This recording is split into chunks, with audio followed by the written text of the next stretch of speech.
Comment చేస్తున్నావు. నువ్వు ఒక్క ఏళ్ళు చూపెడితే నీ వైపు 4 ఏళ్ళు చూపెడుతుంది, గుర్తుపెట్టుకో. ఒక్కసారి నీ గుండె మీద చేసుకొని, నిజంగా నీ గుండె మీద చేసుకొని నీకు చిత్తశుద్ధి ఉంటే నువ్వు తినేటువంటి తిండి నిజంగా అన్ని కులాలు కలిపితేనే వచ్చినటువంటి తిండి. నువ్వు హిందూ ధర్మంలో ఉన్నటువంటి హిందువులు ఒక్కళ్ళే చేస్తా రాలేదు. దాన్ని దృష్టిలో పెట్టుకొని కామెంట్ పిచ్చి పిచ్చి కామెంట్ చేస్తే మీ ఐడితో మొత్తం టోటల్గా జైల్లో ఉంటారు నా కొడుకులా. జైలు జీవితం గడుపుతారు.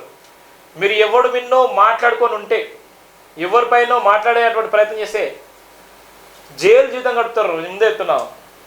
నీకు దమ్ము ధైర్యం ఉంటే చర్చకు రండి.